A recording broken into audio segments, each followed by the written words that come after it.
اللہ اللہ اللہ اللہ۔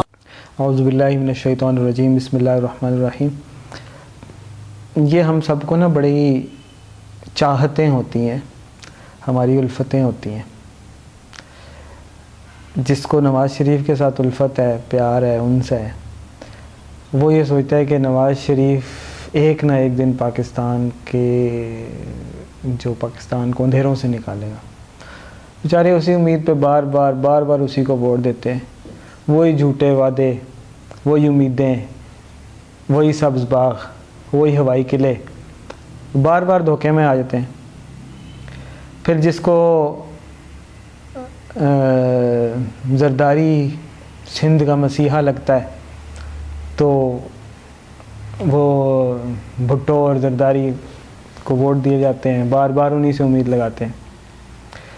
اور اب ہمارے محترم عمران خان صاحب نے یوتھ کا ایک بہت بڑا ایک فین کلب بنا لیا ہے، جو سارے عمران خان صاحب کو نعوذ باللہ اللہ معاف کرے آخری امید سمجھتے ہیں کہ بھئی یہ آخری بندہ ہے جس میں کوئی ٹیلنٹ ہے، اور نہ اس سے پہلے والے سارے کرپٹ تھے اور اس کے بعد کوئی اور ہمیں ٹیلنٹ ملے گا نہیں۔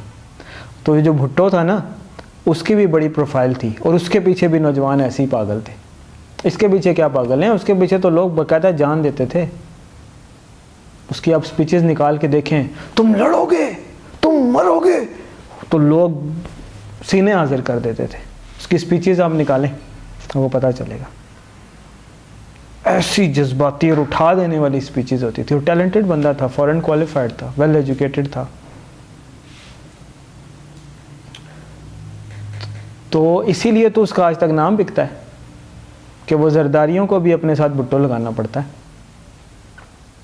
یہ ایسے ہوتا رہتا ہے ہسٹری میں کہ لوگوں کو یہ لگتا ہے کہ بس یہی آخری امید ہے، اللہ معاف کرے۔ آخری امید صرف اللہ رب العزت ہے، صرف اللہ ہی انسانوں کی غلامی سے نکال سکتا ہے۔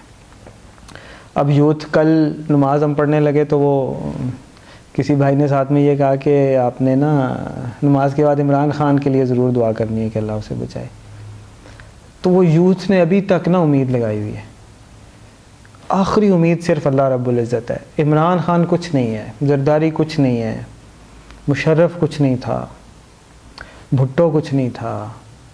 کوئی انسان جو ہے نا وہ کسی بھی چیز کو نا، کسی بھی حکومت کو، کسی بھی ملک کو انسان کے اختیار میں نہیں ہے۔ وہ آخری امید نہیں ہے کہ وہ اس کو بچا سکے، صرف اللہ بچاتا ہے۔ تو ابھی بھی لوگوں کو لگ رہا ہے کہ عمران خان جو ہے نا اس کا کوئی بہت بڑا کردار ہوگا۔ اور صدارتی نظام کی کیونکہ بات چل رہی ہے، ہم بھی بات کرتے ہیں کافی زیادہ کہ صدارتی نظام آئے گا انشاءاللہ پاکستان میں۔ تو بس وہ جن کو امید ہے اس سے، جنہوں نے عمران خان کو آخری امید اپنے دلوں میں بسایا ہوا ہے، وہ یہی سمجھ رہے ہیں کہ اس میں صدارتی نظام میں بھی اس کا کوئی کردار ہوگا۔ میری بات ایک لکھ لیں، نوٹ کر لیں۔ اس سسٹم اور اس سسٹم کے جو جتنے بھی انڈے بچے ہیں نا، ان میں سے کسی کا کوئی کردار نہیں ہونا۔ جس کا جو کردار ہے وہ ادا کر چکا ہے۔ بھٹو لاکھ برا ہو، بھٹو جیسا تیسا ہو، لیکن بھٹو سے آپ صلی اللہ علیہ وسلم کی حدیث کا مفہوم ہے کہ اللہ تعالیٰ فاسق بندے سے بھی اپنا کام لے لیتا ہے۔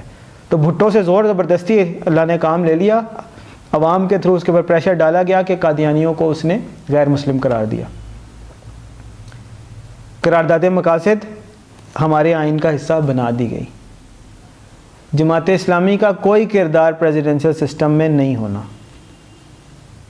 لیکن انہوں نے آج تک یہ ذمہ داری ضرور نبھائی کہ پاکستان کی پارلیمنٹ میں، پاکستان کے سسٹم میں وہ ایک اسلام کی آواز ضرور بن کے اٹھے رہے کہ کوئی غیر اسلامی بات نہیں ہوگی، غیر شرعی بات نہیں ہوگی۔ ہر جگہ وہ کامیاب نہیں ہو سکے، لیکن اپنی طرف سے وہ آوازیں اٹھاتے رہے۔ مولانا فضل الرحمان JUI کا کوئی کردار نہیں ہونا، لیکن یہ ہے کہ ٹھیک ہے، ایک داڑھی اور پگڑی کا بھی ایک نام چلتا رہا کہ ٹھیک ہے بھائی ہماری پارلیمنٹ میں داڑھیوں پگڑیوں والے بھی ہیں، ٹھیک ہے، جو کردار تھا انہوں نے ادا کر لیا۔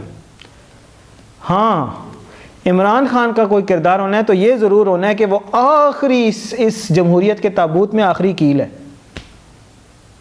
کہ ہر ایک کو ثابت ہو گیا کہ یہ عمران خان جیسا سو کال ٹیلنٹڈ بندہ بھی کچھ نہیں کر سکا. یہ کردار ہے اس کا جو وہ ابھی ادا کر رہا ہے.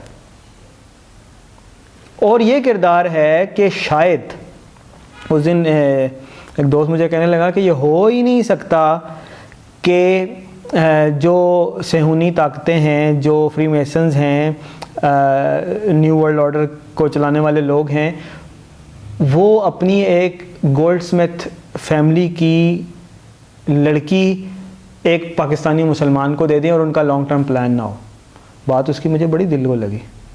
ان کا ضرور لانگ ٹرم پلان ہوا ہوگا کہ ایونچولی ہم عمران خان کو ایز اے مہرہ استعمال کریں گے پاکستان میں, لیکن یمکرون و یمکر اللہ.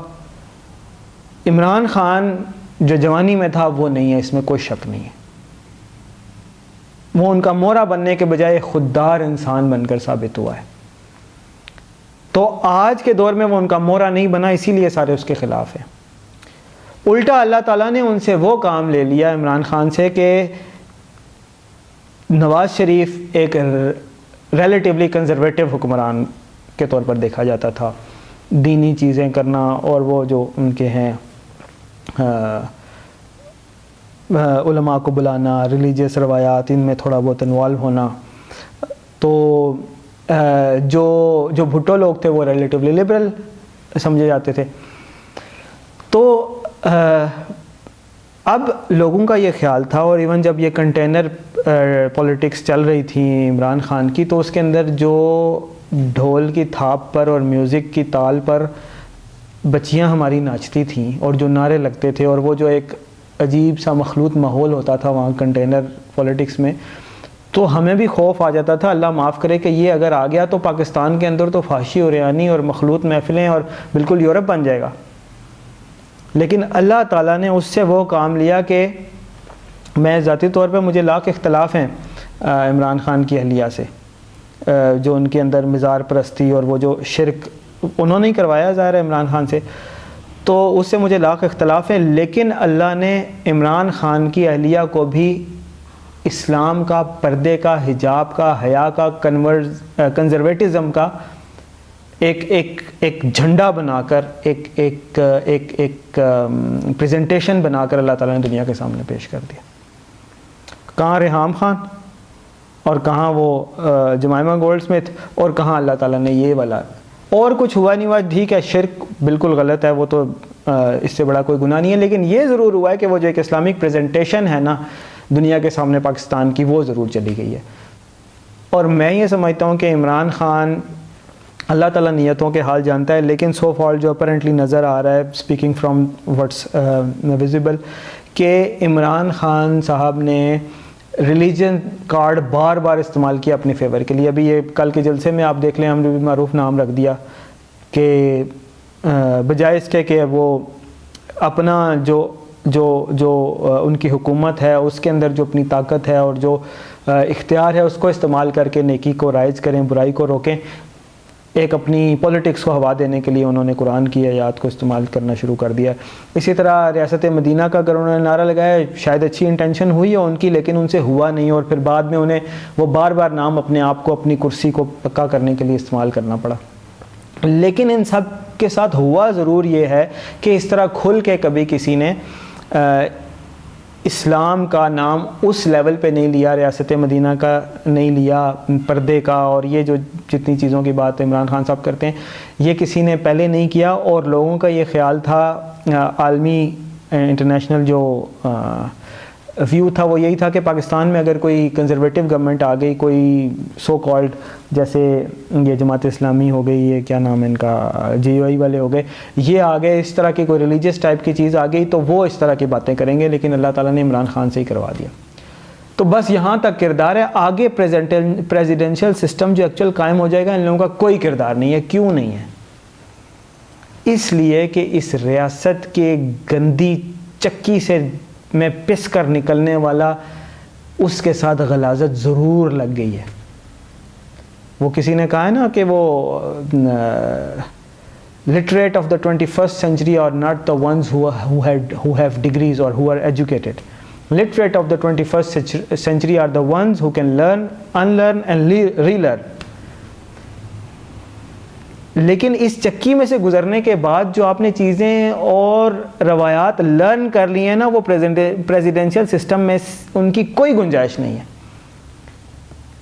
خلافت کے نظام میں ان کی کوئی گنجائش نہیں ہے۔ پولیٹکس کیا سکھاتی ہے؟ کمپرومائز، لے دے، کچھ لے لیں کچھ دے دیں اور معاملات طے کر لیں، درمیان کا رستہ نکال لیں۔ کرپشن بھی ہے تو کوئی انارو کا رستہ نکال لیں، لیکن اس میں کیا ہوگا کہ اس کے اندر پھر صرف امر ہوگا اور اس کا قیام ہوگا، درمیان کی کوئی بات نہیں ہوگی۔ پریزیڈنٹ صرف حکم دے گا کہ پاکستان سے سود کا خاتمہ تو خاتمہ، دوسری بات نہیں ہے کہ ملک کا نقصان ہو جائے گا، آئی ایم ایف سے قرضہ نہیں ملے گا، تیل کیسے لیں گے۔ ہاں یہ پریزیڈنٹ سوچے سمجھے سب کچھ کرے کہ ایک دم فیصلہ دینا ہے، سٹیپ بائی سٹیپ دینا ہے، اوبویسلی سٹیپ بائی سٹیپ دیا جائے گا۔ آپ صلی اللہ علیہ وسلم کے دور میں بھی ایسے ہی تھا کہ شراب کی ایک دم ممانعت نہیں آئی تھی، سود کی ایک دم ممانعت نہیں آئی تھی، یہ جو شرط و جوا ہے اس کی ایک دم ممانعت نہیں آئی تھی، سٹیپ بائی سٹیپ آیا تھا۔ تو ہوگا سٹیپ بائی سٹیپ، لیکن جب فائنل ڈیسیژن آ جائے گا، پہلے تھوڑا کم کیا جائے، ہو سکتا ہے پہلے کچھ آسانی کی صورت نکالی جائے، لوگوں کو کوئی درمیان کا سلو رستے بتائے جائیں کہ یہ غیر سودی رستے بھی ہیں، یہ کرنسی ایسے بہتر ہو سکتی ہے، مختلف سٹیپ۔ لیکن جب فیصلہ کر دے گا کہ بس آج کے بعد کوئی سود نہیں ہے، تو اس کے بعد کوئی سود نہیں ہوگا، اور اس کے سامنے کھڑے ہونے والا وہ غدار ہوگا، بات نہ ماننے والا غدار ہوگا،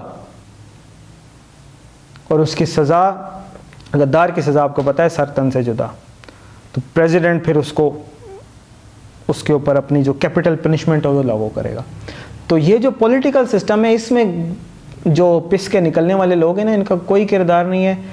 تو وہ کوئی بھائی مجھے کہہ رہے تھے کہ یہ عمران خان کو وزارت خارجہ دے دیں گے شاید، اور کوئی کہتا ہے کہ جی فضل الرحمان صاحب کو ریلیجیس افیئرز دے دیں گے پریزیڈنشل سسٹم میں، اور سراج الحق صاحب کو کوئی ایک جو اسلامک کلچر اور اس کے احیاء کا دے دیں گے۔ میرا نہیں خیال، جو اس سسٹم کے اندر پسے ہیں نا، ان کے اندر وہ چیزیں آ گئی ہیں، وہ اس طرح سے اس کو لاگو نہیں کر سکتے، اس طرح سے ان کے اندر ول پاور، ان کے اندر ڈیسیژن وہ والی ڈیفرنٹ قسم کی نہیں ہے جو پریزیڈنشل سسٹم کو لاگو کرنے والے لوگوں کے اندر ہوگی، کیونکہ وہ جو لوگ ہوں گے نا، وہ تو دشت و دشت صحرا بھی نہ چھوڑے ہم نے، یا دریا بھی نہ چھوڑے ہم نے، جو بھی ہے، دشت و دشت صحرا بھی نہ چھوڑے ہم نے، بحر ظلمات میں دوڑا دیے گھوڑے ہم نے، وہ والے لوگ ہوں گے۔ آج بھی ہو جو براہیم کا ایماں پیدا، آگ کر سکتی ہے انداز گلستاں پیدا۔ وہ تو آگ میں کودنے والے لوگ ہوں گے، پھر اللہ کا حکم آئے گا، یا نار کونی برداً و سلام علی ابراہیم، اے آگ ابراہیم کے اوپر ٹھنڈی ہو جا، لیکن اتنی ٹھنڈی نہ ہو جانا کہ اس کو ٹھنڈ لگ جائے، سلامتی والی ہو جا۔ وہ تو وہ لوگ ہوں گے، توکل علی اللہ والے لوگ ہوں گے۔ ہاں ایسا بھی نہیں ہے کہ بالکل طالبان والا سسٹم ہوگا، بچیوں کو اسکول بھی نہیں جانے دیا جائے گا اور سختی ہوگی اور سرے عام کوڑے مارے جائیں گے، ایسا بھی کچھ نہیں ہوگا۔ ایک modern balanced, up to the mark, well talented اور well qualified presidential form of government ہوگا، اور اس کے اندر بالکل نئے چہرے ہوں گے، بالکل نئے چہرے ہوں گے، بالکل نئے چہرے ہوں گے، ان امیجنڈ، ان ایکسپیکٹڈ، ٹوٹلی ڈفرینٹ۔ وہ لوگ ہوں گے جن کا لوگ تصور بھی نہیں کر سکتے۔ اللہ تعالیٰ چنے گا، اللہ تعالیٰ ان کو لے کر آئے گا۔ وہ جیسے بنی اسرائیل میں ہوا تھا نا کہ حضرت طالوت کو ایک بالکل گاؤں کے رہنے والے شخص کو اللہ تعالیٰ نے حکم دے دیا بنی اسرائیل کو کہ یہ تمہارے لیڈر ہیں۔ انہوں نے کہہ دیا کہ یہ تو غریب آدمی ہے، ہمارے لیڈر کیسے ہو سکتے ہیں؟ تو اللہ تعالیٰ نے گواہی دی کہ یہ طالوت جو ہیں علیہ السلام علیہ الرحمہ، یہ تم سے علم اور جسم میں تم سب سے بہتر ہے، لہٰذا یہ تمہارے حکمران ہو گئے، چاہے تمہارے لیڈر ہوں گے۔ فوجی لیڈر بنایا گیا تھا ان کو ایک جنگ میں لیڈ کرنے کے لیے، تو لہٰذا اللہ تعالیٰ کا امر آ گیا اور وہ فیصلہ صادر ہوا، اور اللہ تعالیٰ نے پھر بنی اسرائیل میں جن لوگوں نے ان کا ساتھ دیا حضرت طالوت علیہ السلام کو، پھر اللہ تعالیٰ نے فتح بھی عطا فرمائی۔ وقتل طالوت جالوت، پھر طالوت علیہ السلام نے جالوت جو کفار کی طرف سے سپہ سالار تھا اس کو قتل بھی کیا۔ تو یہی معاملہ ہونے والا ہے انشاءاللہ۔